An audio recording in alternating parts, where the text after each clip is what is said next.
So can Prashant Kishor make the transition from consultant to political actor? Pawan Varma, Trinamool Congress leader who's close to Prashant Kishor, joins me. Manisha Priyam, political analyst who tracks Bihar in particular closely, also with us. Pawan Varma, you know, it's very interesting. You're a diplomat, career diplomat who's tried to make the transition to politics. It isn't easy. Politics is not the same as diplomacy or indeed even being a political consultant like Prashant Kishor. Can he make the transition? Or are there serious limitations that he has at the moment? No, Rajdeep, let's look at it objectively. Whether he makes it or not, time will show.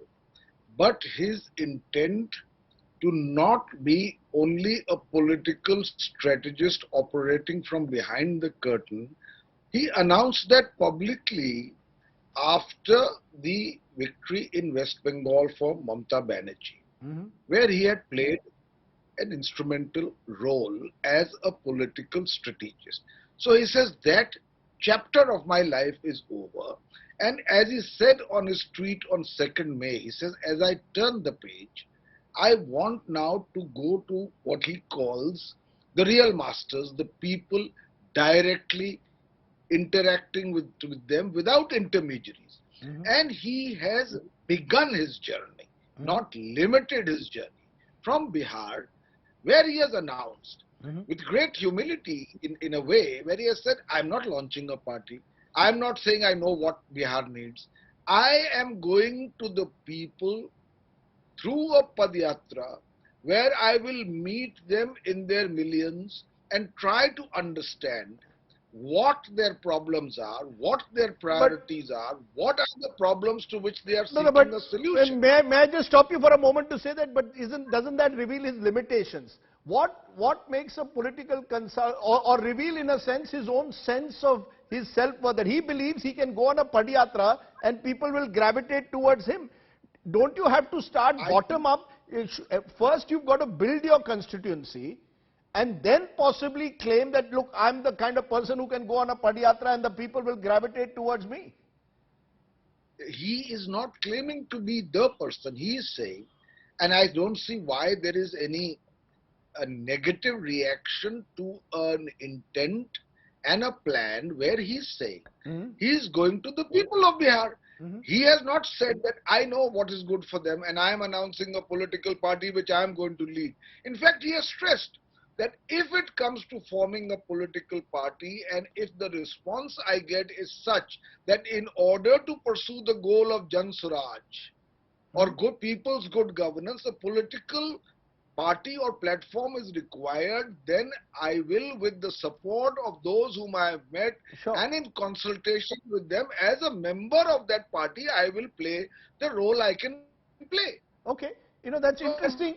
You know, it's an interesting transition. It's an interesting transition, and in many ways, people will say it's welcome to have new faces who've already been professionals in their field, exploring politics, and therefore Manisha Priyam, particularly Bihar, where we've seen a duopoly of Nitish Kumar and Lalu Prasad for the last 30 years. People may want change.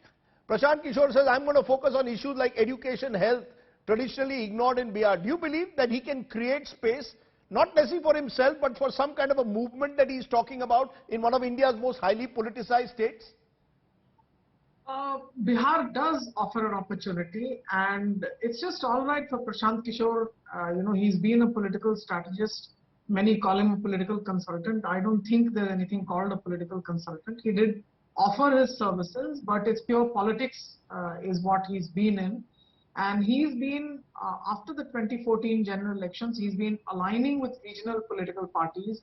And if you see, we don't have a two-party system. What we really have is one dominant party and a number of regional players. Now, Prashant needs to, he's been saying for a while that he wants to get into politics. He's been helping politicians win their election in state after state.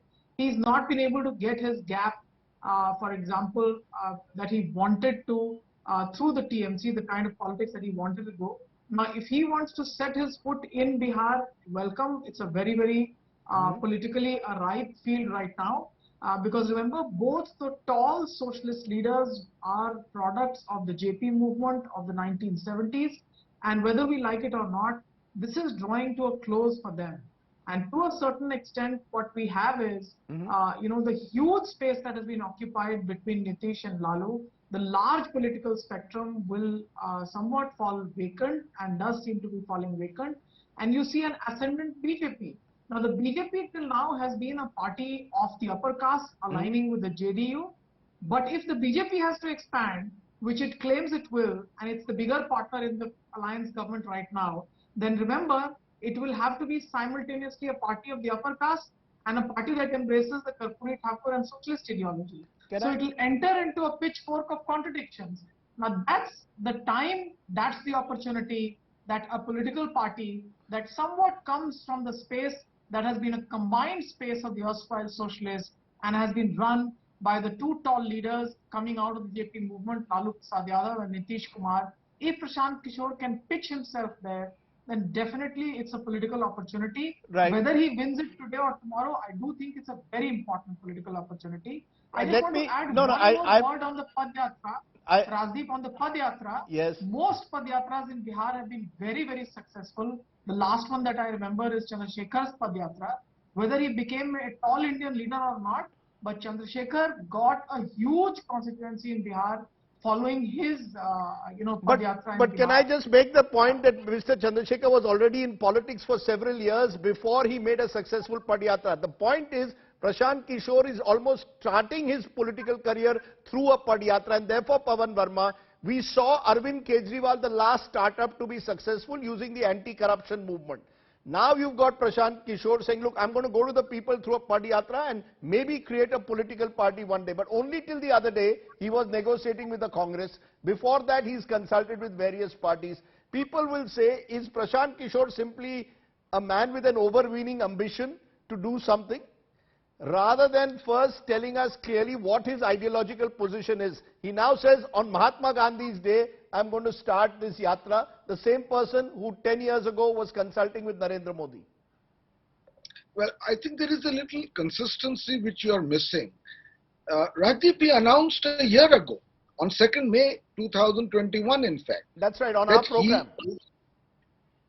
He said that he will no longer be doing the role of a political strategist. And he needs to take time off to think, to contemplate, to analyze, to examine what he wants to do next. Now, it is true that he was in talks with the Congress party through a detailed presentation which the Congress party welcomed on how the Congress party, the oldest party in the country, can revive itself and become a better fighting electoral arm. Those talks broke off. He declined the offer because he felt that the vehicle being offered to him in the Congress to bring about this kind of change was not adequate, and he explained himself while doing so.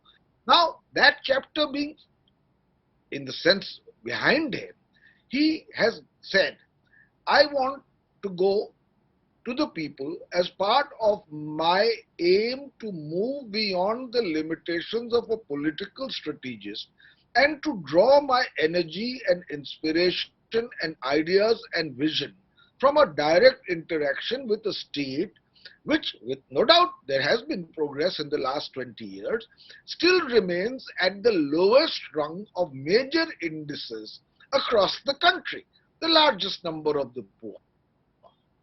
Abysmal records in education and health in spite of improvements on per capita consumption of electricity. But the idea, I have 30 seconds. What is the ideological basis of this? What is the idea? If you moved from Narendra Modi to Mamata Banerjee to negotiating with the Congress, very quickly, what is the ideological basis on which Prashant Kishor aims to move ahead? Very quickly.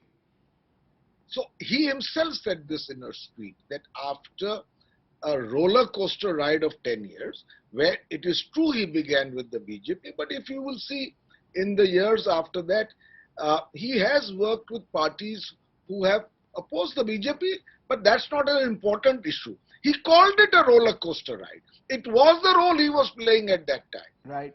And with some degree of success, I must say, as you can verifiably prove. But then he himself announced unilaterally that he doesn't wish to do this job anymore. And Now he has said he is going directly to the people, the real arbiters of political destiny, with humility to learn, so to educate himself. It's a people-centric movement that he wants to create, which he hopes one day will fructify into a political party, possibly of substance. This is only the starting point.